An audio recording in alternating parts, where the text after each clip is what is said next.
tell you to turn off all of your noisemakers.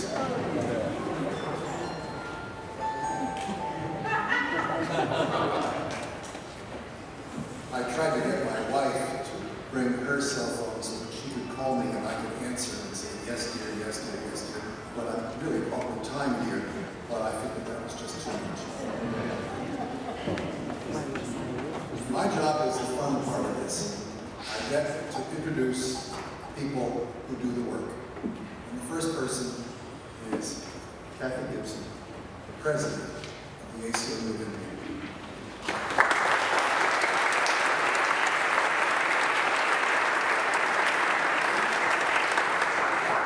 Frank, don't run away just yet. The board of the ACLU of Indiana is presenting only one award this year. No discussion was necessary, as all agreed that anyone who would move to Indianapolis and stay in a motel for 4 months to serve as our interim executive director and accomplish more in those 4 months than a lot of us accomplish in a year, that he deserves a little more than our thanks. So today we grant him our highest honor, the Robert Risk Award. Now, because of Frank's reputation for frugality, we decided that we wouldn't waste any money on a plaque or engraving, that we would just write it on the back of this business card. Frank, if you can come forward.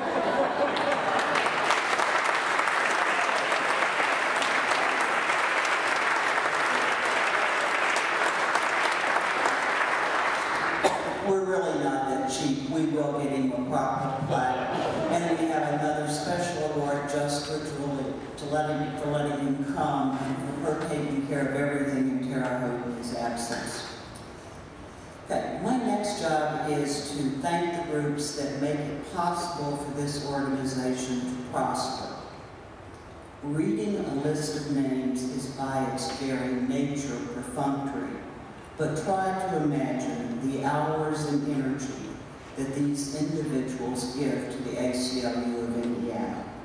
These are the board members: Alice Bennett from Muncie, Andy Cohen from Indianapolis, Chris Hoyle from Tell City, Georgia Gravy, Indianapolis, Lynn Goldstein from Fort Wayne, Rima Hanania from Bloomington, Pat Helms, Muncie, Robert Hall, South Bend, Terry Jett, Indianapolis, Joan Laskowski, West Lafayette, Paul Newman, Bloomington, Mark Popovich, Muncie, Caroline Richardson, Indianapolis, Florence Roisman, Indianapolis, Roberta Schoeneman, West Lafayette, Reba Boyd Wooden, Greenwood, and Michael Lee Gratis in Indianapolis.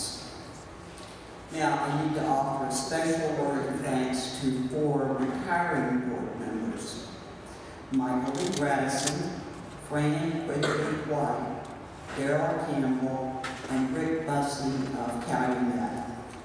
We have 4 new members joining the board next year: Brian Bullard from Calumet, Larry Hessen from Plainfield, David Frank from Fort Wayne, and Steve Shute from Indianapolis. There is another series of groups that we call advisory committees, steering committee, former foundation board members, but this is the critical group of people who step up when we need advice or special services.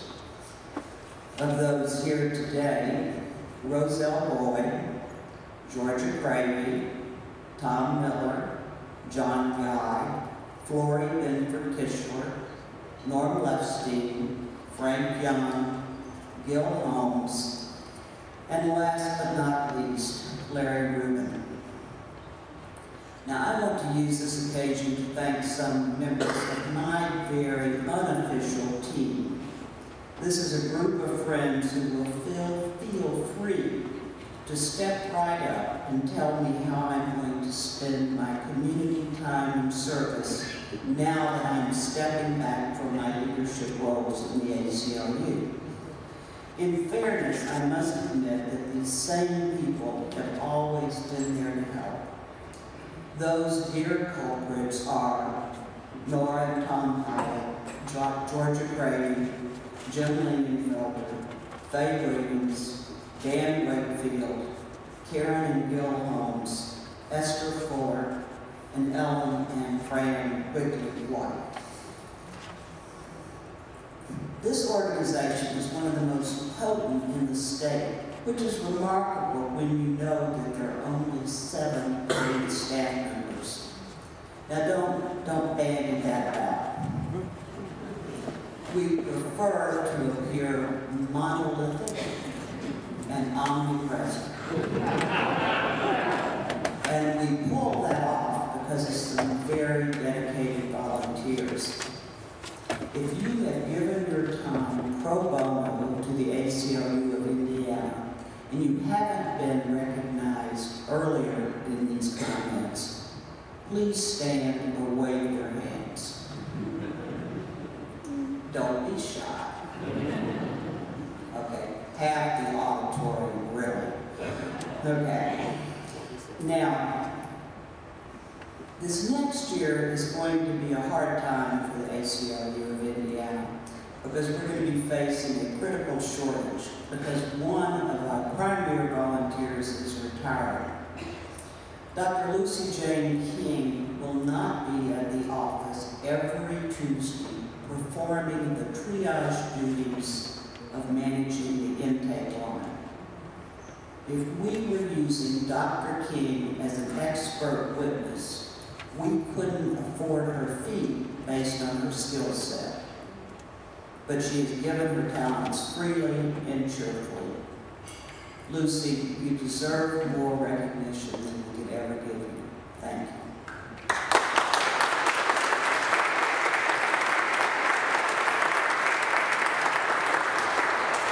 This time, in the very back. Imagine my surprise. Okay. Now I want to recognize 5 of the 7 staff members present, and I want these individuals to stand so you can observe their stooped shoulders and haggard faces. Laurie Rice, Finance and Office Manager.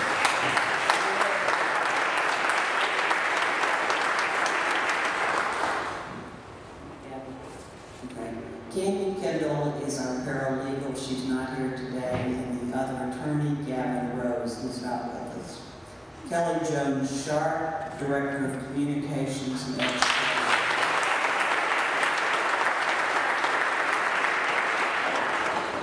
And Ron Newland, Development Director.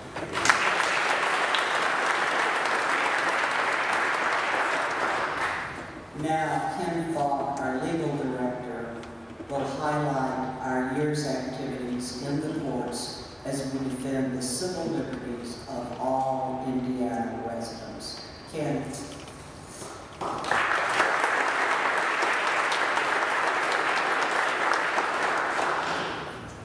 Well, thank you all. Thank you all for coming. And as I've said when I've talked to members before, I'm never sure what I should talk about. It's always good to talk about all the cases we've won. You probably know about them, but I can certainly highlight them. We have cases where the 7th Circuit, just a couple weeks ago, found that perhaps when the state of Indiana was putting people on the sex offender register incorrectly, with wrong information, that maybe, just maybe, a little due process would be a good thing, so someone could be removed and to clear their name. We have a case where the city of South Bend decided that it would purchase an ongoing business, a family dollar store, tear it down, and give it to the archdiocese for $1. Some people thought perhaps that was a little bit of a problem, given the First Amendment, as we know. we stopped that. We, of course, have our victories for Planned Parenthood, stopping, although the case is on appeal, stopping Indiana's plan to defund Planned Parenthood, to remove all Medicaid funding for services that are not related to abortions, that are for basic preventative health care, because Planned Parenthood was using non-state money, non-federal money to perform abortions. The court said no, and that case is on appeal. We have Indiana's immigration law that would have made it a crime to receive a notice of action from the federal government, which is just a statement that accompanies any sort of notice. It would have allowed people to be arrested for having notice of action, for having other things which are not crimes. It would have prevented persons from using an ID card issued by a foreign consulate pursuant to a treaty, using it for identification. Go to Kroger's, they say, you say over 21, you show the ID card of the Mexican consulate, you've committed a violation, it's not a crime, it's an infraction, you've committed an infraction, and so is Kroger's. We thought that perhaps Indiana was not ready to leap into the area of foreign affairs, having a few problems still here at home, and the court agreed in joining the law. We have the Indiana Supreme Court agreeing with us that if someone is denied a public benefit for not having the correct documentation, or perhaps it's a good idea to tell them what documentation they need. The state of Indiana would have people apply, they'd have to bring in 20, 25 documents. 3 months later, they'd get a letter saying, you're being denied because you didn't provide all the documentation. Again, when you talk like this, it doesn't sound like you have that hard a job. How can we ever lose a case? So I could go on. We've won a lot of cases. We've lost some cases too. And that's part of what we do.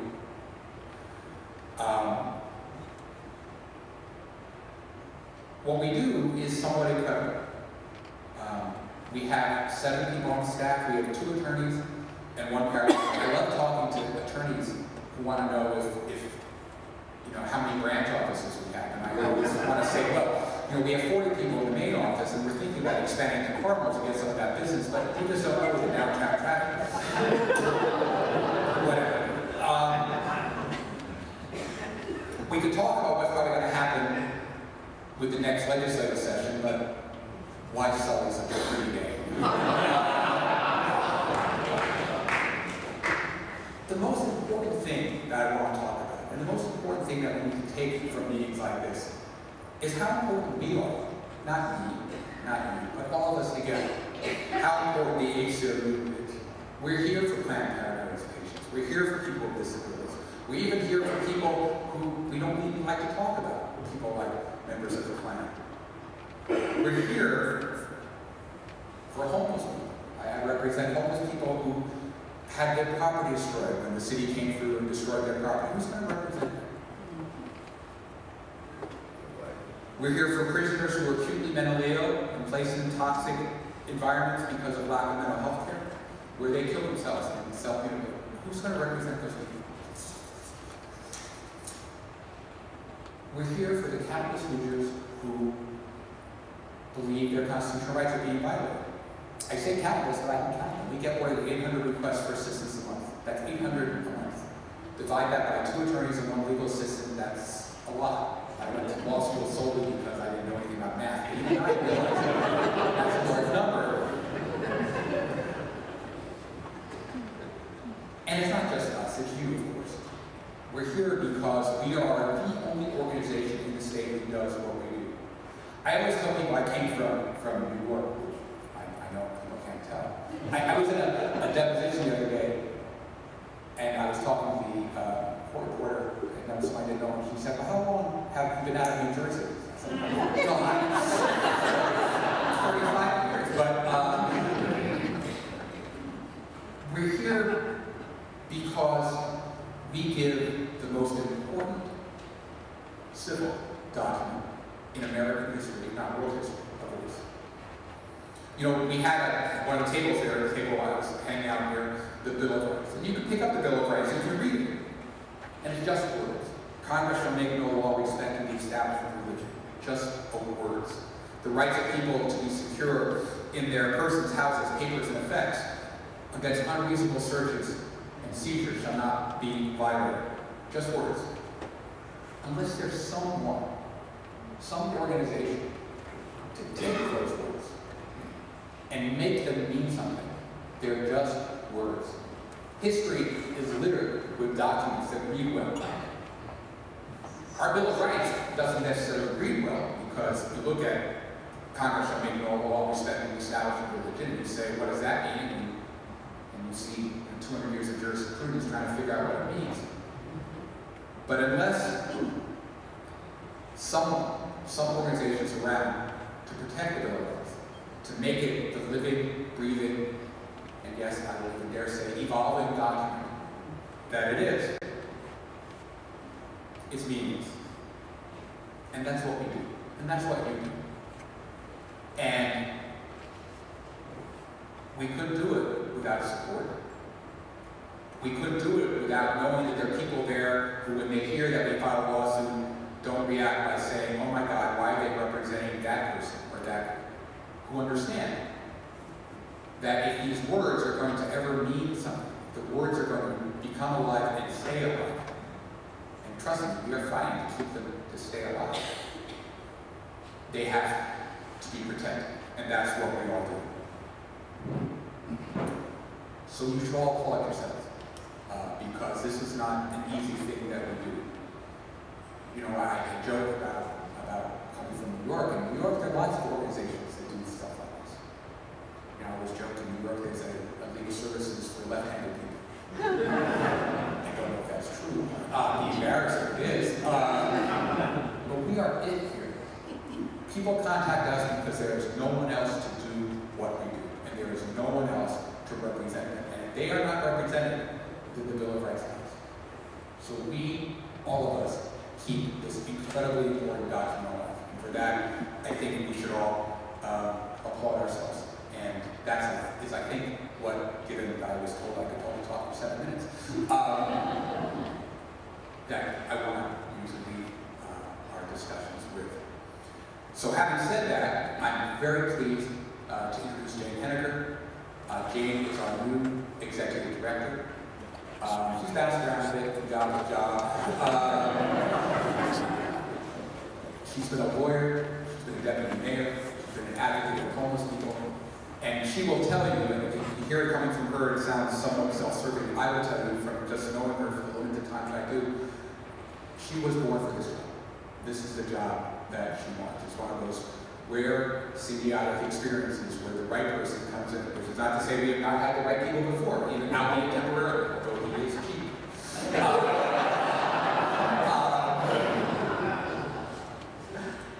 But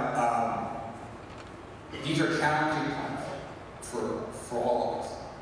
And it will be even more challenging given what I think will be happening in the next 12 to 24 months. So we are extremely happy that Jane is here to lead us, and we are looking forward to plowing ahead for whatever history is going to give us the next 24 months or so. So I will now turn this over to Jane, and thank you all very much.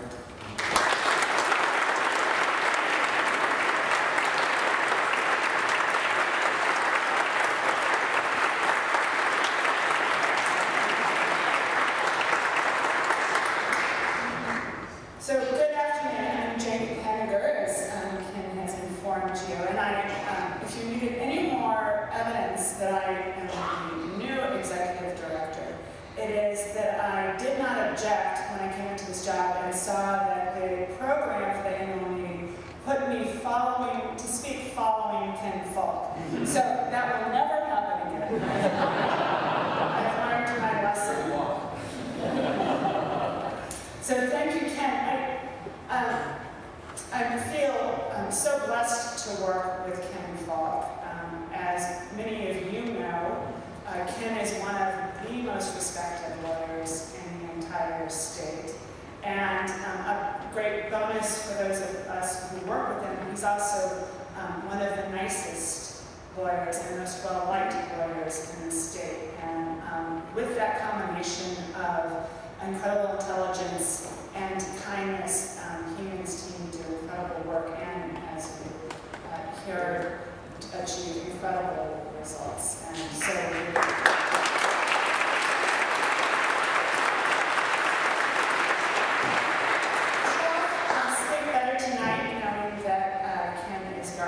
our civil liberties.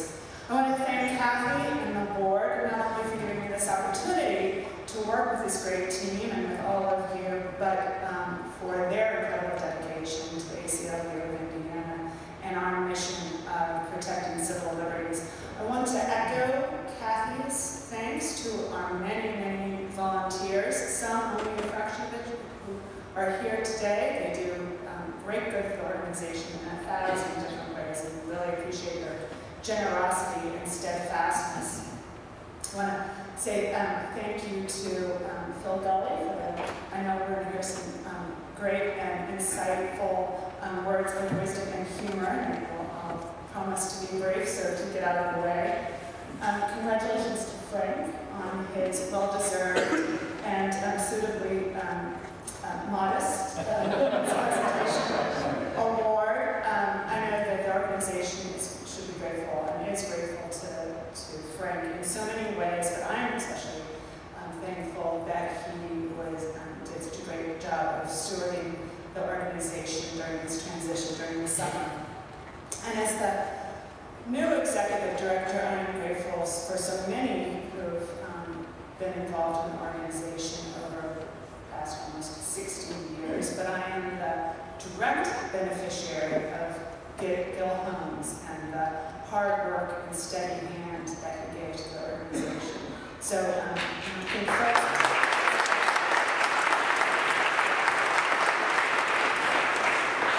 I want to reiterate thanks to the staff, including especially for today, Lori and Ron and Kelly have done so much to make today a successful event. So thank you.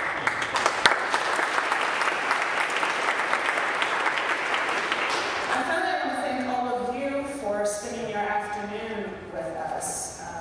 You could be someplace else, and it turned out to be a beautiful day, so you could have been out enjoying the sunshine, and hopefully you still get some of that when you leave. I've really enjoyed speaking with all of you today, and I appreciate your encouragement and your interest in civil liberties and your support of the ACLU. I've had a similar experience and had similar conversations in my 3 short weeks as I've traveled across this state, and I want to let you know that it's very heartening to us on the staff and the board to know that our work is appreciated. It's as Ken said, it's a long and never-ending job, and we really appreciate that you recognize that. I like to start to think of us as the ACLU of Indiana as being your civil liberties utility, that we keep the light of liberty on. That sounds grand in itself. And we have essential utility because the need for the ACLU remains unabated. And someone has to remain vigilant against bad laws, against bad government action, against simple bureaucratic indifference to the requirements of the Constitution. And that's our role. That's the role of the ACLU. Hope you had a chance to look at some of the materials in the other room that detail the cases and the issues that we've worked on in the past year alone. And often we are the only one, as Ken said, who's willing or able to step forward and speak for the minority or the unpopular. And that's why for 92 years, on a national level, I'm sure there's rarely been a slow day for the ACLU nationally, and that's why for almost 60 years, since 1953, the ACLU of Indiana has had plenty of business to do. Now, the work of the ACLU, protecting civil liberties against government overstep, does not mean that we're anti-government. I think quite the contrary. I'm certainly not anti-government. I've spent most of my career to this point in government. I think our American system is brilliant. So I like to think of the ACLU as actually pro-government. in the sense that we are pro-government as it was envisioned, or as it is envisioned in the Constitution. More than one of our board members has said to me, I think, with a little bit of mischief, that the ACLU of Indiana actually is the most conservative organization in the state of Indiana. And if you think about it, we are the most conservative because we have remained constant to the requirements of the responsibilities of the Constitution. We remain constant to that standard regardless of changes in elected officials, changes in the party in power, changes in the whims of the majority. We've remained constant. And the ACLU of Indiana has just one mission, just one cause. And we are here to oppose any repression of civil liberties as they're guaranteed in the Constitution, and to oppose any corruption of equality and fairness as guaranteed in the Constitution. Now, I see our work over the last 59 years, here and now, and into the foreseeable future, and there are certain things that we perhaps foresee. Our job is to do what we do, and to remind or maybe educate people on why we do what we do. Now, doing what we do, we're blessed in Indiana to have the talents of Ken Falk and his team who defend everyone and anyone's civil rights. Reminding or educating people on why we do what we do requires similar vigilance. We have to be proactive, not just reactive. We have to communicate a common understanding of our Constitution and the principles which are ensconced in it. And it's that common understanding that I think is so essential to our democracy.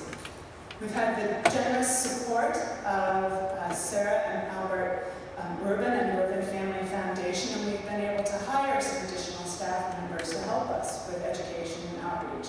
And we intend to spread that message on our own, with partners, and with your help. So, the ACLU doesn't hate government. The ACLU certainly doesn't hate religion. The ACLU doesn't love the Ku Klux Klan. The ACLU loves the Constitution. We love the principles that informed its drafting and its continued evolution. And those are principles of freedom and equality and fairness. So with your help, we'll keep the lights on. With your help, the ACLU will be here. We'll be vigilant. We'll have your back. So I want to thank you for your continued support of the ACLU of Indiana and the work we do. I appreciate your good wishes and your enthusiasm and your encouragement. And I ask you to please share your enthusiasm for the work we do with your friends and colleagues. Remind them that the ACLU is sometimes the only organization that is standing up in every respect for the principles that all Americans share and value. And ask them to help us keep the light of liberty on. Thanks.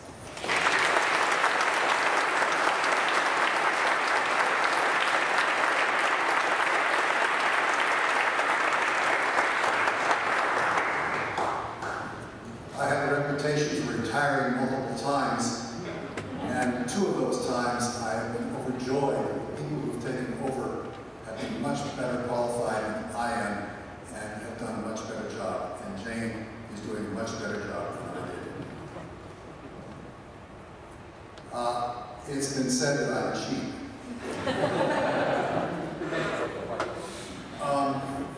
One of the things that I wanted to do for this meeting, when I was in the initial stages of planning it, was to make sure that it was done cheaply.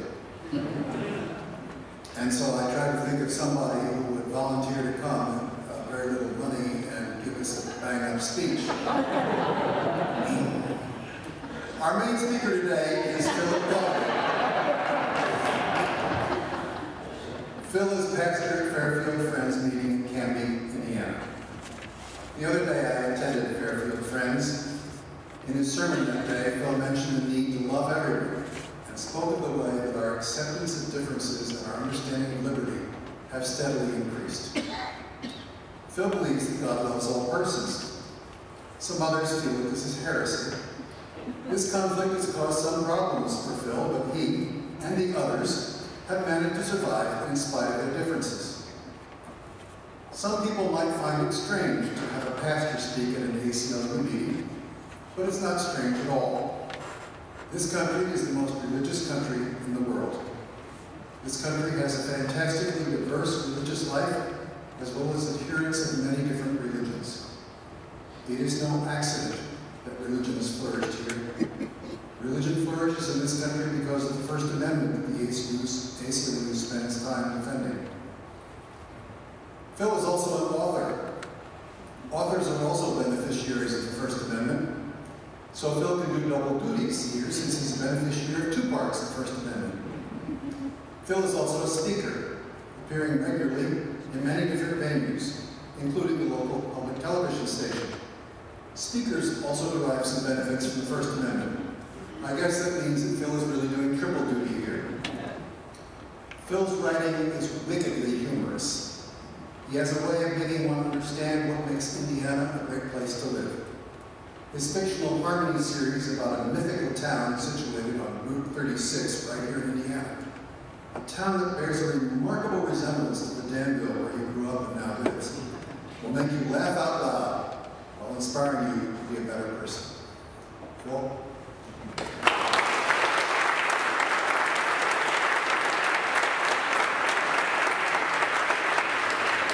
Well, thank you, Frank, for those kind words.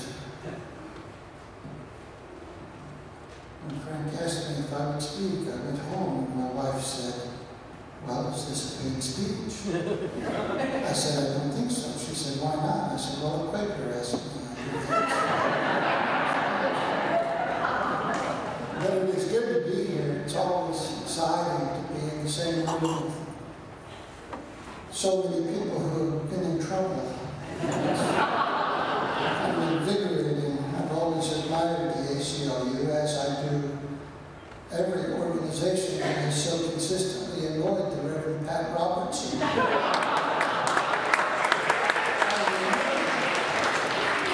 remember the first time I learned of the ACLU, it was when I was a teenager back in the 1970s, when you were accused of communism. You remember those days you were accused of communism by tirelessly laboring to uphold America's Constitution. But then there have always been people in our country who believe the best way to safeguard our freedoms is to punish those who exercise them. This is just an odd little quirk about America that I have yet to figure out. But it's been with us a long time. I remember when I was a kid, my father loved to watch old movies, and he would always talk me into staying up late to watching the late night movies with him. And one night we stayed up to watch Inherit the Wind. How many of you have seen that great Spencer Tracy movie, Inherit the Wind? Great movie, starring Spencer Tracy as the Eastern liberal elite lawyer, Henry Drummond, you'll remember. And you'll remember in that movie that he defended this Tennessee school teacher accused of teaching evolution and played that role magnificently, Spencer Tracy. I love Spencer Tracy. I love watching Spencer Tracy movies. And whenever I would watch Spencer Tracy, I would always want to become or follow, pursue the vocation that he was acting out on screen.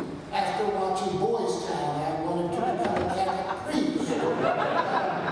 And then I saw Old Man in the Sea and wanted to become a Cuban fisherman. But I liked Spencer Tracy best of all in Inherit the Wind, and told my parents I wanted to be an attorney. I was starting to think about what I wanted to do in my life, and I said I want to be an attorney, thinking of Spencer Tracy and that wonderful movie. And they said, "Don't be silly. It doesn't pay well, and you work long hours." And so I became a pastor instead.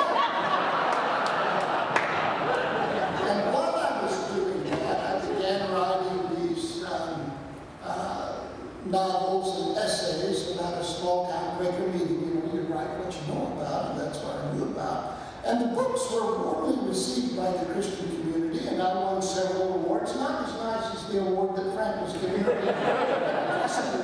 Nice awards, and people would take me out to dinner and wouldn't let me pay for it. That was always interesting. It's always interesting how when you achieve just a bit of success, people always want to take you out to dinner and pay for it. Even though for the first time in your life, you can actually afford to buy it. Where were they when my wife and I were broke and eating on a fold-down ironing board in the kitchen of the lobby? And so my wife and I were clicking along, and everything was going wonderfully, and I decided to ruin my life. Having grown weary of nostalgia and satire, I decided to kind of upset the equilibrium in my life by writing a book of theology, which proved disastrous. A book of theology in which my co-author, Jim Mulholland, who is the father of Zach Mulholland, another case you've taken on. That should be interesting to see how that plays out. And in that book, Jim and I speculated that people other than Christians were loved and accepted by God. And it was a book that was warmly welcomed by Buddhists and Muslims and Hindus and Jewish people. We went to speak at all those places, though many Christians did not care for it, as it turns out, including a significant number of evangelical Quakers who tried for 8 years to rescind my recording as a Quaker minister. And when it appeared I would not lose my credentials, some of the fundamentalists grew desperate. So did what religious bullies often do and armed themselves with a Bible verse. In this instance, Matthew 18, verse 6. But whosoever shall offend one of these little ones who believe in me, it were better for him that a millstone were hanged about his neck and that he were drowned in the depth of the sea. Oh, gosh, I heard this over and over again. If I heard it once, I heard it a million times. People would come up and quote it to my face and would write it out in letters and mail it to me and send it in emails to me. God is going to hang a millstone around your neck and throw you in the sea. And it really never worried me because I'm a good swimmer. But as a pacifist, I never appreciated the God as hitman theology. And I'm always alarmed when someone else's religious arguments include predictions of my demise. That always alarms me. But we survived that. We survived that. It helps to have historical references and to realize that this isn't the first time things like this have happened, that it has a history in our country, which you know if you study history, which I do. Oh, yes, I love history. And when I was experiencing all these things and was in deep trouble, it reminded me of the Inquisition. It kind of had a very inquisitional feel to it, which I found simultaneously alarming and thrilling. Those of us who love the First Amendment we dream in our Walter Mitty moments of one day staring down the pitchfork mob and winning them over with our vigorous and eloquent defense of liberty. We had dreams about doing this, you see, and I had written this speech. I was told I could give a speech on the floor of our yearly meeting, and so I wrote this speech defending myself and defending the principle of liberty, and had committed the speech to memory, only to have the matter resolved before I could give the speech, which should have made me happy. Shouldn't have, but it did not. It instead left me very disappointed There is no greater feeling than the anticipation of valor, and no worse feeling than having the opportunity taken away, snatched away, and calmer heads prevail. Oh, it was terrible. It was terrible. Our best speeches are the ones we never get to give, aren't they? That we think of afterwards. Well, I wanted to give that speech, and I never could, and I thought, I'll use it here.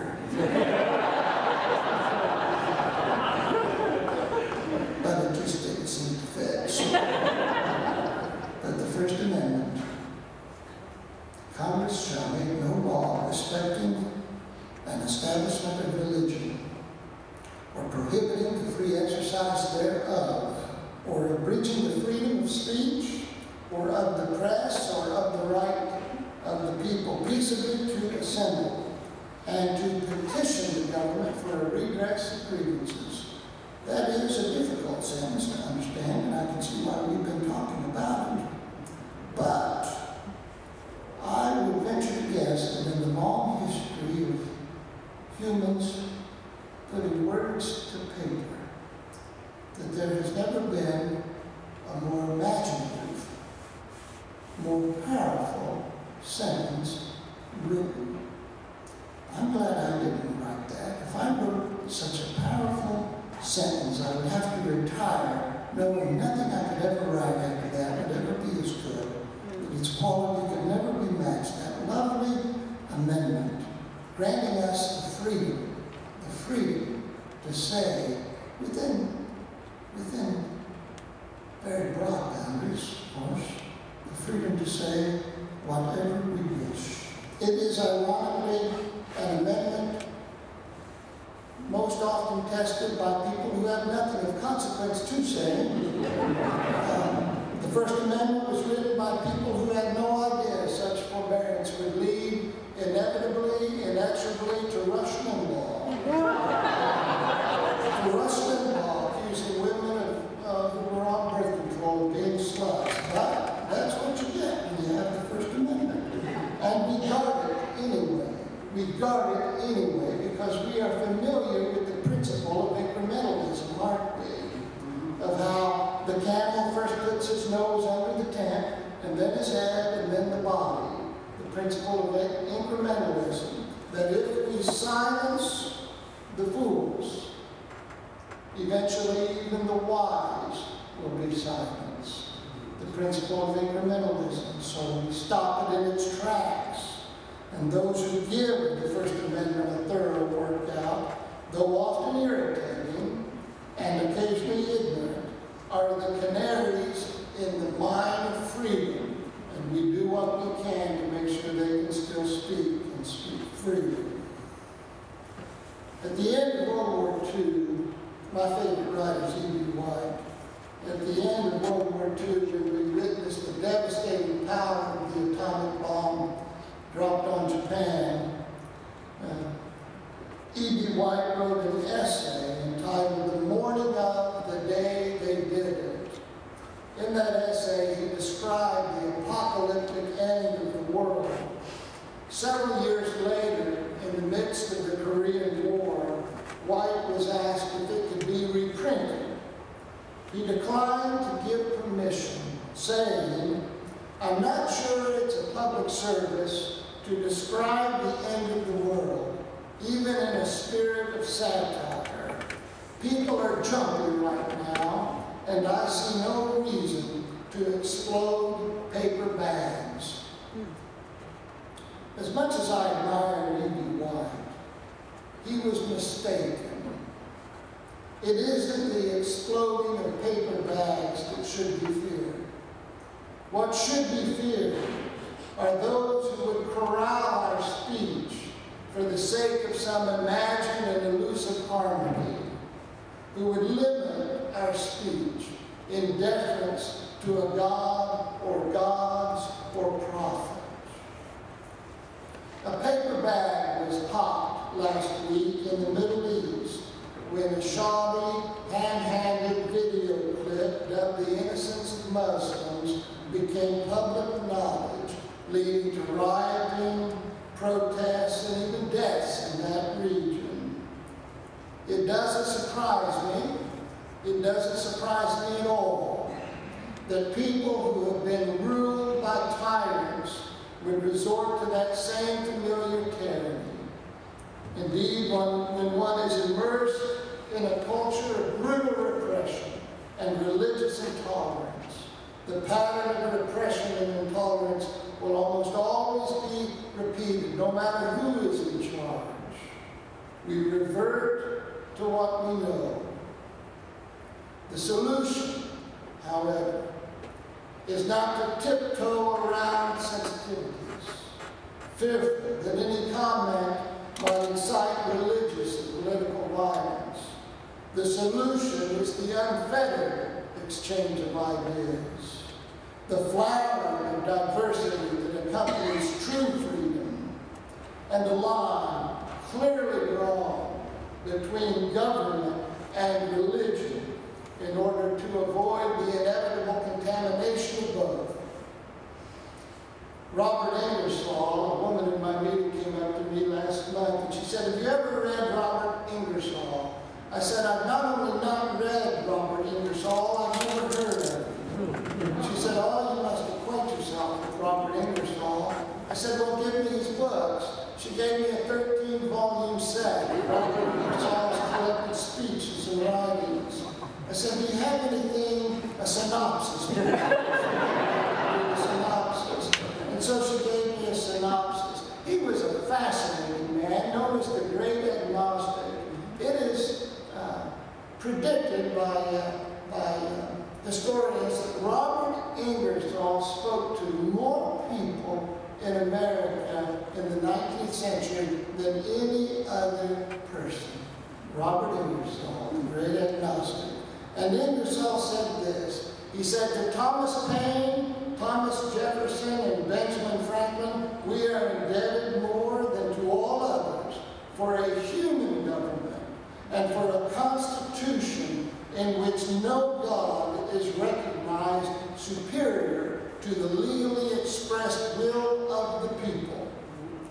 They knew that to put God in the Constitution was to put man out. They knew that the recognition of a deity would be seized upon by fanatics and zealots as a pretext for destroying liberty and thought. Everybody should read Robert Ingersoll. I have 13 volumes. We must be ever vigilant. There is no guarantee at all, that the liberties we treasure will continue unabated. There's no guarantee. Tradition doesn't guarantee it. Prosperity doesn't guarantee it. There is no guarantee the liberties we enjoy will continue unless we pick up our hoe every day and weed that garden of liberty. There is no guarantee unless we do that. If our economy crumbled to dust, as it came perilously close to doing several years ago when there were widespread hunger and fear, would free speech and free association be seen as too great a luxury? There are no guarantees. I was born when the stale odors of McCarthyism were still wafting across our land. And you'll remember, because you know your history, you'll remember that what finally stopped McCarthy weren't the government officials who had sworn to uphold the Constitution and safeguard our rights of speech and association. They were thick in the middle of it. The House Un-American Activities Committee, the FBI, and J. Edgar Hoover, thick in the middle of it. No, what finally cut the ground out from underneath McCarthy was a North Carolina Quaker farm boy who born in a log cabin, who grew up, went to college, moved to New York City, and eventually found his way to CBS. His name was Edward R. Murrow. when no one else would confront McCarthy. It was Murrow who said to America and McCarthy what should have been said by the President and the Supreme Court and every member of Congress and every newspaper editor in America. All of whom were silent. It was Murrow who said, we must not confuse dissent with disloyalty. We must remember always that accusation is not proof, and that conviction depends upon evidence and due process of law. We will not walk in fear one of another. We will not be driven into an age of unreason if we dig deep in our history and our doctrine and we remember that we are not descended from fearful men. It was Murrow who said that out loud when no one else would. This is all to say that those who lead us, those who speak most fervently and poetically about freedom and liberty are often the poorest safeguards of freedom and liberty, which is why we need the ACLU, why we need an organization whose sole commitment is not to political popularity, but to the liberties promised us in our Constitution. This is why this Quaker pastor loves the ACLU. For I have seen too many times the veil of fear and silence that descends when the proclivities of religion and the power of government intermingle. Today, the chief obstacle in this nation to marriage equality is a religious objection driven by religious people who believe the state should accommodate and expand their prejudices rather than accommodate and expand freedom. Religion is my life's work. In it, I have found meaning and joy and purpose and community. But I know its tendency to overreach. I know its habit of thinking everyone should partake of its manna. I know how quickly wanting turns to requiring. So I want to live in a country which has drawn a clear and careful line between the proclivities of religion and the power of government.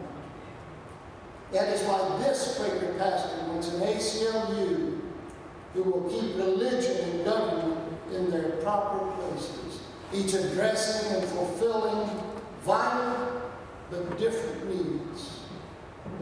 So I thank you today, friends. I thank you for your contributions and for your work that has made that possible and will continue to make that vital distinction of freedom a reality in this country. I thank you.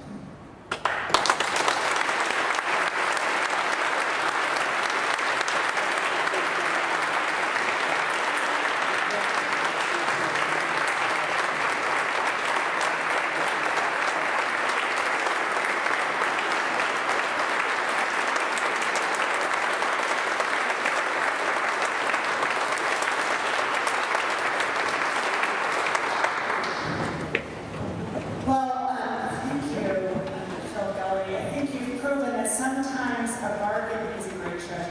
Thank you, that was awesome. Thank you all for sharing this afternoon with us, and if you want to share a bit more of it with us, we would love to have you stay. We have drinks, we've kept out the sweets, so if you want a nice little segue into the rest of your day, we hope that you'll stick with us a little bit. But thank you, and yay, civil liberties.